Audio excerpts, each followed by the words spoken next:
Salut à tous, c'est Aaron de la chaîne Esquisse Miniature, mais dans cette vidéo, on va pas parler de figurines, on va parler de jeux de rôle.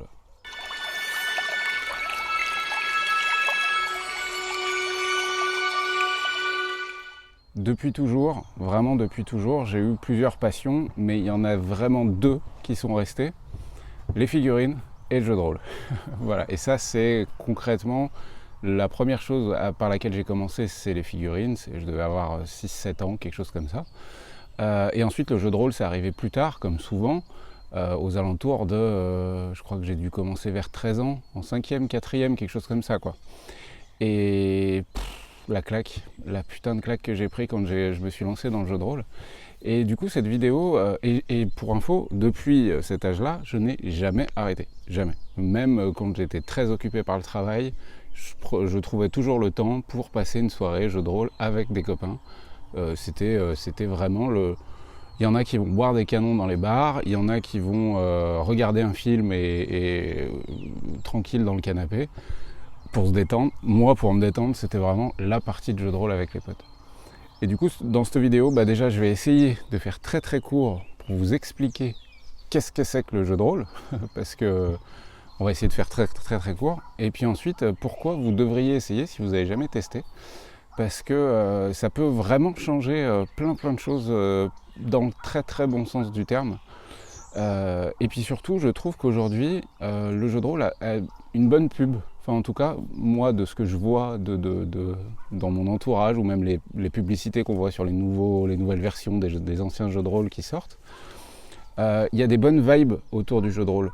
Et c'est plus autant, comment dire, élitiste qu'à une certaine époque. C'est plus une bande de jeunes qui se réunissent discrètement parce que les parents sont pas trop d'accord qu'il y ait de jeux de rôle, etc. Parce que moi, dans ma jeunesse, c'était ça. Hein. J'avais des potes à qui il a fallu expliquer aux parents ce que c'était que le jeu de rôle. Et je me souviens même d'un copain à moi à qui le père voulait être là pour voir ce que c'était qu'une partie de jeu de rôle. Et c'est plus du tout le cas aujourd'hui. Aujourd'hui, c'est quand même rentré énormément avec l'arrivée aussi des jeux de société en grand nombre, etc. L'ère du jeu, quoi. Le jeu de rôle, je trouve qu'il a aussi plutôt une bonne pub, et ça, c'est très très cool. Et du coup, je vais essayer de vous parler un petit peu de ça. Alors, moi, donc comme je vous ai dit, je suis un grand fan de jeux de rôle. J'ai commencé à 13 ans, et le jeu de rôle, c'était quoi avec mes yeux d'enfant? Là, je vais vraiment vous donner une description avec mes yeux d'enfant. Mes yeux d'enfant, c'était vraiment se réunir avec des copains autour d'une table pour discuter et inventer un truc ensemble. Voilà, c'était vraiment ça pour moi, à mon âge, je vous dis vers 13-14 ans, c'était vraiment ça le moteur et le plaisir que je prenais à ça. Chose qui peut parfois un peu disparaître avec tous les écrans qu'on a aujourd'hui. C'est vrai qu'on peut passer énormément de temps finalement à faire d'autres trucs.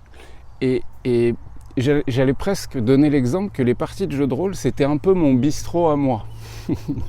Ce que je veux dire par là, c'est que déjà c'était cool de revoir les potes parce que c'était le bon prétexte pour se revoir. Souvent on buvait un canon en même temps, on va pas se mentir. Il y avait des chips, des conneries, il faut une partie de jeu de rôle sans un coup à boire et puis de quoi grignoter, c'est pas complet, il manque un truc. Et puis avant la partie de jeu de rôle, on parlait de comment tu vas, des nouvelles, etc. Pendant la partie de jeu de rôle, parfois il y avait des pauses, parce que des fois le maître du jeu a besoin de faire des clarifications avec un ou deux joueurs et pas avec les autres pour l'avancée de son personnage, etc. Et du coup, des fois on sort du jeu l'espace de 5 minutes et on discute. Et puis ensuite, au moment où on joue, on écrit un truc ensemble en fait. C'est vraiment ça le concept du jeu de rôle qui est vraiment génial. Et du coup, le jeu de rôle pour moi, c'est ça. En fait, c'est vraiment se réunir avec des potes et inventer un truc ensemble. Après, on va rentrer un petit peu plus dans le détail parce que certains, peut-être parmi vous, peuvent considérer le jeu de rôle comme encore un truc un peu chelou, un peu bizarre. Il faut essayer de se sortir ça de la tête parce qu'en fait, c'est pas plus complexe qu'un jeu de société. C'est même, je trouve, plus simple, surtout en termes de règles, etc. Puisqu'en fait, on peut jouer avec littéralement rien. On peut faire une partie de jeu de rôle avec que dalle, juste avec des tables, enfin une table, quelques chaises, et en discutant, en échangeant avec un conteur ou un maître du jeu qui va raconter une histoire et les autres qui vont incarner les joueurs et qui vont donc dire bah écoute, moi je réagis comme ça, et du coup c'est de l'improvisation pour tout le monde, donc il y a un côté de réflexion, d'imagination. Alors ça fait aucun doute que le truc qu'on va développer le plus, c'est l'imagination. Puisque quand le conteur va raconter, bon bah vous entrez dans une taverne, c'est une taverne lugubre, ça sent pas bon, etc. Tous les joueurs vont s'imaginer une taverne différente. Il n'y aura aucun des joueurs qui aura la même taverne dans la tête. Et ça c'est génial. Ça c'est génial parce que à certains moments, il y en a un qui va dire y a bien un endroit où il y a une petite table avec plus discrète, dans un coin, dans un recoin, où c'est vraiment à l'ombre, il n'y a pas de torche, il n'y a pas de lanterne, vraiment que... Et puis le copain d'à côté n'avait pas pensé à ce coin-là de la pièce. Et du coup, en fait, on construit vraiment cette taverne finalement ensemble. Là, je prends l'exemple d'une taverne, mais c'est valable pour plein d'autres trucs. Donc ça, c'est vraiment génial. Alors, il faut juste que je rattrape le fil de mes pensées.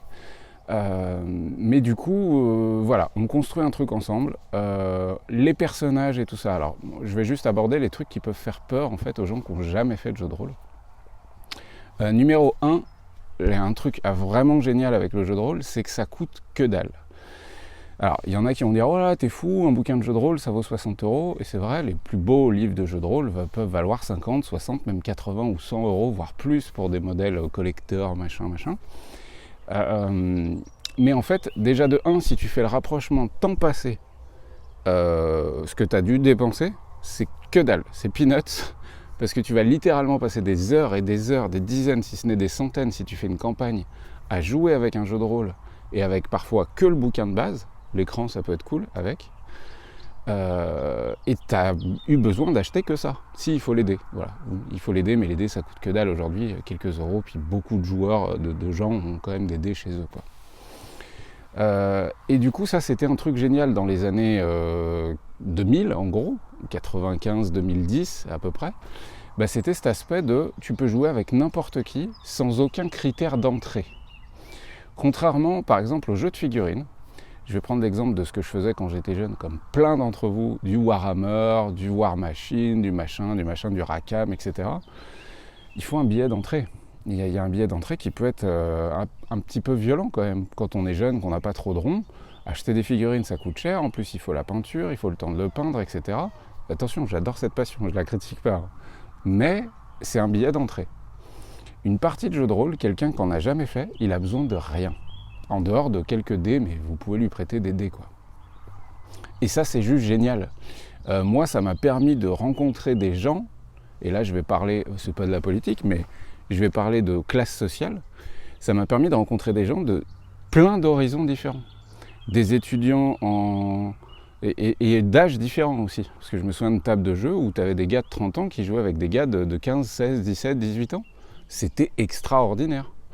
Parce que t'en as qui sont déjà dans la vie active, t'en as qui sont encore étudiants et qui se touchent la nouille à longueur de journée, t'en as qui commencent à bosser, t'en as qui sont issus de familles qui ont des ronds, et puis t'en as qui sont issus de familles qui n'ont pas un flèche. On s'en fiche. C'est aussi ce qu'il y a de génial avec le jeu de rôle grandeur nature aussi dont je parlais. C'est qu'en fait, pendant une partie de jeu de rôle, déjà de 1, il n'y a quasiment rien en investissement, en dehors du maître de jeu qui doit acheter le livre de base. Et en plus de ça, on met de côté complètement la classe sociale de la personne qui est en train de jouer. On s'en fiche à ce moment-là, comme un jeu de société. Sauf que le jeu de société, le seul truc que je trouve un peu... C'est génial, hein, les jeux de société, j'adore ça aussi, j'en ai plein à la maison et on adore ça. Le seul truc, c'est qu'il faut expliquer les règles. Il y a toujours une phase d'explication des règles pour réussir à comprendre le truc, et si les gens n'ont pas trop l'habitude, parfois il faut 2-3 parties avant que ça rentre. Le jeu de rôle, on peut commencer une partie sans rien expliquer aux joueurs. Il va le découvrir au fur et à mesure. Exemple tout bête, mais donc des gars qui rentrent dans une taverne, je veux marchander le prix de ma bière, ok très bien, tu vas faire un jet de négociation. C'est marqué sur ta fiche que ton personnage est plutôt bon en négociation, fais un jet de négociation. Ok, mais je connais pas les règles, comment ça se passe? Bon voilà le système, c'est super simple, tu prends X dés, tu les jettes, et tu me dis le résultat, tu me dis combien tu fais de réussite ou ton score, ça dépend des systèmes de jeu, il y en a plein. Et en fait, au fur et à mesure d'une partie, il va découvrir les règles. Il n'a pas besoin d'avoir tout dans la gueule au start, il peut les découvrir de manière très très progressive. Et ça aussi, c'est un atout énorme. Donc moi j'ai fait des rencontres géniales, hein, des gens qui sont devenus aujourd'hui des gens entre guillemets, je mets entre grands guillemets, hein, mais des gens importants, soit de grandes entreprises, soit de docteurs, chirurgiens et tout le bordel, ou dans l'armée à des grades élevés, et je les ai rencontrés sur des tables de jeux de rôle. Alors que moi, à l'époque, j'étais un petit con, quoi. Et c'était juste génial. Je dis pas que je suis plus un petit con. Mais c'était, voilà, cet aspect-là aussi, de balayer les classes sociales, c'est juste génial. Donc ça, c'était le numéro 1, c'était l'accès. L'accès, c'est super facile. Il y a des gens qui disent qu'on peut faire du jeu de rôle sans rien. Absolument rien, pas de livre de jeu de rôle acheté dans le commerce, d'un univers particulier, etc. Je suis complètement d'accord. Mais il faut un peu d'expérience, selon moi. Il faut avoir déjà fait quelques parties de jeu de rôle pour se lancer comme ça et avoir une capacité à improviser un univers qu'on ne connaît pas du tout, qu'on écrit au fur et à mesure en fait. Et du coup, j'ai tendance à conseiller aux gens qui veulent débuter le jeu de rôle, surtout qu'en plus, je trouve qu'en ce moment, ils ont sorti des coffrets dans lesquels tu as des livres qui sont pas trop épais, qui font pas trop peur, du coup, qui doivent faire 10, 15, 20 pages, où tu comprends l'univers en 20 pages, ensuite tu as un scénario en 10 pages, donc le maître de jeu, il a juste à lire ces 2 trucs. Donc c'est juste un petit moment de préparation avant la partie, ça peut être la veille, une semaine avant. D'ailleurs, c'est même mieux quand c'est un petit peu longtemps avant, comme ça on peut le réfléchir. Et c'est tout. Et du coup, t'as du solide dans la tête, t'as des munitions d'imagination. Ouais, c'est ça, t'as du stock pour savoir dans quoi tu fous tes joueurs. Parce que ça peut être la difficulté si on part de zéro. Donc moi, j'ai quand même tendance à dire, si vous testez pour la première fois de votre vie le jeu de rôle, j'aurais tendance à dire, essayez quand même plutôt avec un univers qui vous est proposé.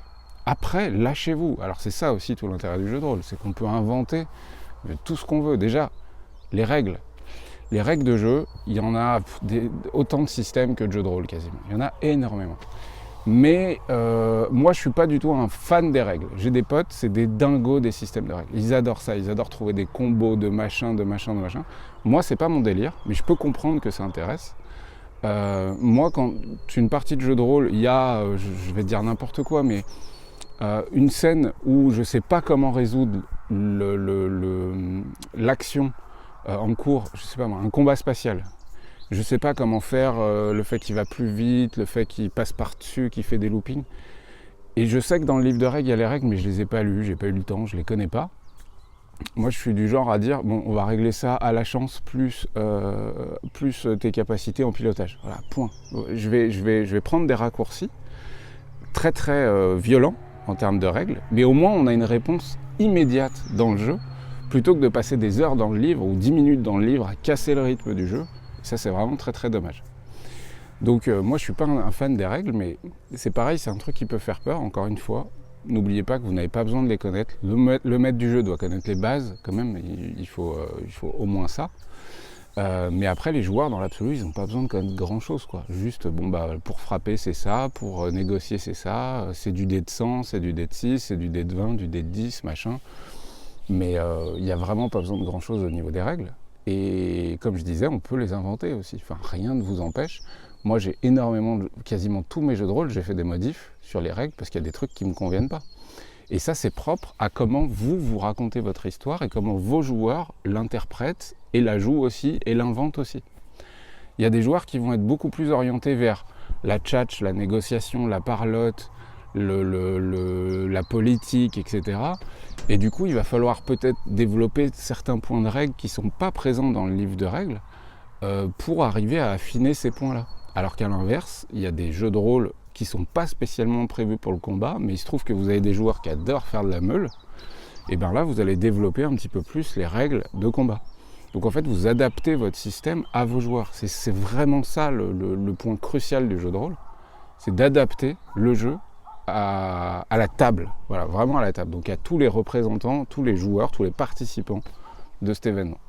À aucun moment, je pense que le système de règles doit être un frein ou un ralentissement au rythme de la partie, parce que c'est ça qui est le plus cool dans une partie, c'est quand on sent que ça avance, quand il y a des moments où, comme dans un film en fait, vous avez l'introduction, des péripéties, vous avez une conclusion en fin de soirée quand tout le monde est fatigué, et il faut garder ce rythme. C'est vrai que si on a des coupures, souvent c'est pas très cool. Et si vous débutez, accessibilité extrêmement simple.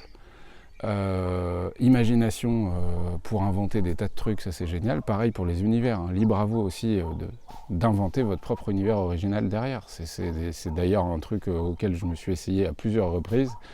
C'est vraiment génial. Et d'ailleurs, on est en train d'essayer de faire un truc sur Discord. Il faut que je m'occupe de ce drive. On est en train d'essayer de faire un espèce d'univers original, mais open source, où beaucoup de gens peuvent rajouter leurs idées.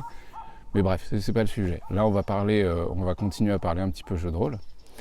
Donc, si vous débutez, voilà, je vous conseille plutôt un univers un peu connu, voilà. Ce genre de boîte de base, moi par exemple, il n'y a pas longtemps, j'ai voulu me remettre, ça faisait très longtemps que je n'avais pas joué à Star Wars, et j'ai voulu me remettre à Star Wars, et je me suis commandé une de leurs boîtes de débutants.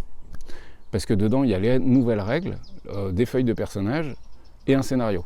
Parfait, franchement c'est parfait. Si vous débutez le jeu de rôle, ce genre de boîte, c'est génial. C'est vraiment génial. C'est pas du... Ça dépend lesquels, parce qu'il y en a qui sont surprenantes. Les scénarios, c'est pas du très haut niveau de scénario avec des retournements de dingue. Tout le monde s'attend un peu à ce qui va se passer. Mais on s'en fiche. Si c'est votre premier, on s'en fiche complètement. Et j'allais même dire, c'est presque même bien si beaucoup de choses sont attendues des joueurs. Ça veut dire qu'ils sont dans l'élan de l'histoire et que du coup c'est vraiment une très très bonne chose qu'ils se disent ah non, lui il va nous la mettre à l'envers, bim, il lui met à l'envers. C'est pas grave, c'est vos premières parties, c'est comme ça que vous allez triper. Enfin, en tout cas je pense, après je peux me tromper, mais pour les premières parties c'est quand même très très cool. Donc voilà pourquoi le jeu de rôle c'est cool. Et ensuite je voulais faire un autre point aussi, c'était concernant le côté tchatch, le côté timide, le côté introverti ou extraverti, tous ces aspects-là. Parce qu'il y a des gens qui se disent « Ah, c'est vrai que j'aimerais bien essayer, ça a l'air rigolo, mais c'est vrai que je suis un peu timide, j'aime pas trop parler quand il y a trop de gens qui m'écoutent, etc. » Faut vraiment mettre ce truc-là de côté. Je sais que c'est dur parce qu'il y a des gens qui ont soit un manque de confiance, soit des malaises à parler en public, etc. Mais là, n'oubliez pas qu'une partie de jeu de rôle, c'est un espèce de cocon temporaire qui vous isole de la honte. Je vais un peu loin, mais vraiment, c'est un peu ça. Souvent, on est avec des gens, et c'est pour ça que d'ailleurs récemment, on m'a dit « Ouais, mais les gens qui veulent commencer, ils peuvent aussi aller dans un club, etc. » Oui mais non, ça dépend, vous pouvez super bien tomber, il y a des clubs géniaux. Mais par défaut, si vous voulez vous lancer, essayez quand même de trouver des potes que vous connaissez. Voilà, des potes que vous connaissez, avec qui vous êtes un peu familier, avec qui vous êtes détendu, avec qui vous êtes vous-même. Et ça va vous aider à lâcher votre personnage. Et on n'est pas obligé de rentrer dans de l'interprétation de dingue. Hein. Moi, je suis rôliste depuis plus de 20 ans. Et je suis pas tout le temps à dire oui, on s'en bat les couilles. Il y a 90% du temps, c'est mon personnage fait ci, mon personnage fait ça, ou j'essaye de faire ça. Il n'y a pas d'interprétation. Les moments où on va faire de l'interprétation, c'est justement des moments punchy où on a envie de le faire. Mais il y a des tas de soirées où on n'a juste pas envie d'interpréter, on a juste envie que l'histoire avance. Et on fait avancer l'histoire en expliquant ce que notre personnage fait. Et après, il y a des soirs où on est chaud et où on se dit, allez, là, il faut que je motive les troupes, je dis n'importe quoi, il va y avoir une grande guerre. Le jeu me dit, écoute, tu es devant tes soldats, il faut que tu les motives, fais ton discours. Et là, tu peux, si tu en as envie, que tes choses soient là, tu peux essayer de lâcher une impro qui peut être cool. Tu peux te viander complètement, mais tu t'en fous parce que tu es avec tes potes proches. Ils vont rigoler, mais le truc, c'est qu'ils vont le faire aussi. Donc on s'en fiche. Et quand tu as réussi à faire ça, ne serait-ce qu'une fois, moi, je pense que c'est un déclencheur. Ça peut être vraiment quelque chose qui débloque un truc. Enfin, en tout cas, je l'ai vu chez pas mal de gens. Moi, plus jeune, j'étais aussi un peu introverti. Pas de manière folle, mais quand même, j'étais petit, roux et gros. Vous voyez l'idée du concept. Et puis en plus, un visage féminin. Donc en fait, j'étais pas très très confiant en moi quand j'étais vraiment très jeune. Et du coup, arrivé l'adolescence, je me sentais partir en mode vraiment très solitaire, etc. Et bim, le jeu de rôle est arrivé et ça m'a aidé, un truc de dingue en fait. Donc voilà. Donc le jeu de rôle, ouais, si vous ne savez pas avec qui jouer, j'aurais tendance à vous dire, faites-le quand même avec vos potes. Mais aujourd'hui, il y a plein d'outils en ligne. Je pense à Roll20. Alors moi je dis Roll20, mais mes potes disent Roll20 à l'anglaise, tu vois. Donc c'est un logiciel en ligne, mais sinon Discord, voilà, sur Discord on peut faire des très bonnes parties de jeux de rôle. Y en a un que j'adore, qui est super bien foutu, c'est Foundry VTT, ouais, un truc dans ce genre là. Je vous mettrai les liens en description. C'est des logiciels qui sont en ligne et qui vous permettent de jouer avec vos potes en direct, mais avec des tas d'aides de jeu. Avec des tas d'aides de jeu sur les règles, votre feuille de personnage, une musique d'ambiance, enfin bref, plein de choses. Et ça, c'est dans le cas où vous n'avez pas vos potes proches. Ça peut être pratique pour jouer en ligne du coup. Équivalent d'un Skype en fait, à l'ancienne quoi. Quand ça n'existait pas, c'était Skype ou Discord ou IRC même à certaines époques, etc. Du coup, plutôt que de prendre le risque moi j'aurais tendance à dire d'essayer un club comme ça sans connaître vraiment personne, hein, vous connaissez absolument personne, vous pouvez super bien tomber. Donc si vous êtes du genre à pas avoir peur, foncez. Mais si vous êtes du genre un peu réticent, trouvez des copains, trouvez des potes avec qui tester le truc, même si c'est en ligne, c'est pas grave, ce sera moins bien. Moi je trouve, alors j'ai plein de potes qui me disent mais t'es fou, le jeu de rôle en ligne c'est génial. Moi le jeu de rôle c'est autour d'une table, vraiment c'est comme ça que je le kiffe le plus. Mais après je peux comprendre, et puis en plus c'est con, mais on est tous loin les uns des autres, au fur et à mesure des années on se sépare, on va aux quatre coins de la France voir du monde, donc je comprends que c'est un outil génial quoi. Mais tentez plutôt quand même avec des potes proches pour votre première partie, et même si c'est nul, ce sera pas nul parce que c'est un truc que vous aurez construit avec des potes. Et j'allais dire pour les premières, si c'est un peu drôle, c'est mieux. Il faut que ce soit, j'aurais même tendance à dire, il faut rigoler en fait. Il faut s'enlever un peu de la tête le jeu de rôle élitiste avec un univers qu'il faut connaître sur le bout des doigts, où il faut parler avec un personnage comme ça très sérieux tout le temps. Je pense que pour débuter le jeu de rôle, faire quelque chose de volontairement too much, d'excessif, que ce soit peut-être pas du comique extrême, mais faire des scènes qui sont drôles, on s'en fiche, et ben en fait ça crée une atmosphère agréable, cool, rigolote, et du coup on passe forcément un bon moment. Donc même si l'histoire elle est nulle à chier, même si les règles vous avez déconné à plein de... on s'en fout, l'essentiel c'est de passer un bon moment quoi. Voilà pourquoi je voulais vous parler un petit peu de jeu de rôle, parce que les beaux jours arrivent, que c'est cool de sortir un petit peu la tête des écrans. Pour ceux qui ont la chance d'avoir un balcon, moi j'ai fait énormément de parties de jeux de rôle sur le balcon de chez ma maman quand j'étais jeune, en été, comme ça on n'emmerdait pas les gens qui dormaient, enfin ma mère, ma soeur, etc. Et avec les potes on jouait jusqu'à 2-3 heures du mat en plein été, il faisait super bon la nuit, on était juste trop bien et on était sur le balcon, on s'en foutait. Donc ceux qui ont la chance d'avoir un balcon ou une terrasse, un jardin, etc., jouer dans le jardin, mais c'est juste génial quoi, avec le barbecue à côté et tout, c'est vraiment trop bien. Voir la nuit tomber et tout, c'est trop cool. Et puis après, à terme, si vous vous rendez compte que c'est un jeu qui vous plaît énormément, effectivement, il y a des tas de clubs de partout où vous pouvez rencontrer de nouveaux joueurs. Il y a des salons aussi qui s'organisent, alors qui sont rarement que autour du jeu de rôle, mais souvent c'est jeux de société, jeux de figurines avec, l'univers pop, geek, en gros quoi. Et dans ces salons-là, vous pouvez faire des tas de rencontres aussi. Je pense à Octogone à Lyon, je pense à quoi d'autre, j'en zappe plein, mais il y a plein de salons où vous pouvez retrouver des tas de jeux de rôle. Donc je vous invite à tester cette passion. Si vous avez une bande de potes avec qui vous en avez marre de jouer toujours au même jeu de société, parce que c'est la même démarche dans le fond, le but d'un jeu de société c'est de passer un moment avec les potes, et c'est pareil avec le jeu de rôle. Et je vous invite à garder dans un coin de votre tête que, au début, commencez par ce qu'on appelle des one-shots, donc des scénarios qui jouent. Tu commences souvent c'est 18, 19, 20 heures, 21 heures le soir, et tu finis à minuit, 1 heure, 2 heures, peu importe. En gros, c'est une soirée, quoi.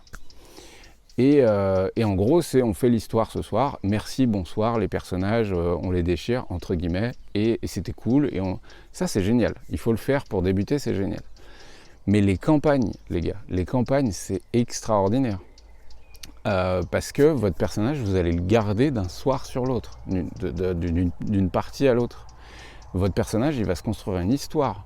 Avec la quantité de personnages que j'ai depuis que je fais du jeu de rôle, je pourrais écrire des romans de dingo en fait. Après, il faut le temps de le faire et tout ça, et puis il faut savoir écrire, etc. Mais les campagnes, vraiment, c'est génial. Ou alors, à la limite, quelques scénarios qui se suivent. Mais vraiment l'aspect campagne, l'aspect des rapports qui se créent entre les personnages, etc., de gestion des années qui passent, parce que parfois quand on joue 10 ans au même jeu de rôle, il se passe littéralement des années dans l'univers du jeu de rôle auquel on joue, etc. Enfin, gardez à l'esprit que le jeu de rôle en one-shot c'est super cool, mais qu'en campagne, donc en histoire longue, qu'on continue à chaque partie, ça prend encore un niveau au-dessus. Vraiment, je trouve que on prend vraiment un grade de dingo à revenir avec son personnage qui a une histoire, etc. à chaque partie. Donc voilà les copains, vidéo terminée sur le jeu de rôle. Je voulais vous en parler un peu parce que vraiment ça me passionne. Moi récemment, en ce moment, je fais une campagne de Warhammer, la toute nouvelle version là. Je vous invite à jeter un œil. Moi je la trouve super. Enfin, en tout cas, moi j'ai un retour aux sources là sur cette nouvelle version de Warhammer qui est géniale. Mais il y a plein d'autres univers, c'est ça aussi qui est génial avec le jeu de rôle, c'est que si tu préfères plutôt le futuriste, il y en a des wagons, le médiéval fantastique, il y en a des wagons, le contemporain, il y en a des wagons, le post-apocalyptique. En fait, il y a un choix de dingo, pire que sur Netflix, sur l'univers auquel vous voulez jouer. Ce qu'il faut évidemment, c'est que cet univers parle un peu aux gens avec qui vous allez participer, même si c'est leur première partie. Par exemple, faut pas forcément faire une partie de Alien à quelqu'un qui déteste les films Alien. C'est pas l'idée du siècle, quoi. Donc faut essayer de trouver le truc qui fait que ça parle un petit peu à tout le monde. Souvent, c'est du médiéval fantastique. Évidemment, Donjons et Dragons, mais il y en a plein d'autres. Et du coup, voilà, plein d'univers. Je vais vous mettre le lien Philibert en description, où vous pouvez vous procurer des jeux de rôle. Aujourd'hui, il y a beaucoup de PDF, notamment des PDF d'ailleurs qui tournent de manière illégale. Alors n'oubliez pas qu'il y a des auteurs derrière ces écritures ou des traducteurs derrière les traductions, etc. Et que je peux comprendre qu'on télécharge un truc, enfin moi personnellement je le fais pas pour le coup, mais je peux comprendre qu'on télécharge un bouquin illégalement, parce qu'on peut les acheter en PDF, donc ça c'est cool. Mais à terme, si vous continuez, moi je trouve que le livre papier, il n'y a rien de mieux. C'est le truc qui est posé à côté de vous, derrière votre écran de maître de jeu ou sur la table au milieu à côté des joueurs, et qu'on puisse tout le temps venir feuilleter facilement dans ce bouquin sans trop de problèmes, se le passer, pourquoi pas mettre des marque-pages sur des zones importantes, etc. Donc voilà, c'est à peu près tout ce que je voulais vous dire sur le jeu de rôle. Mais bientôt vous entendrez parler de pas mal de choses justement dans l'univers du jeu de rôle, parce que c'est aussi un truc que j'aimerais développer. Je pense pas faire de parties filmées ou ce genre de choses parce que j'ai pas la technique pour le faire tout simplement déjà pour le moment. À terme peut-être, mais ce sera vraiment pas pour tout de suite. Et puis moi du coup je vous souhaite de bonnes parties, bonne découverte de jeu de rôle si jamais vous tentez l'aventure. Non, c'est pas élitiste du tout, c'est des bonnes soirées entre potes. Rien de plus, c'est pas cher, ça développe l'imagination et ça débloque un peu peut-être certains complexes qu'on peut avoir sur son élocution ou ce genre de choses, et on rigole quoi, putain, on rigole. Donc je vous souhaite bonne partie, bon jeu, bonne peinture, bonne tout ce que vous voulez, et puis on se retrouve très vite pour des nouvelles vidéos. Ciao ciao.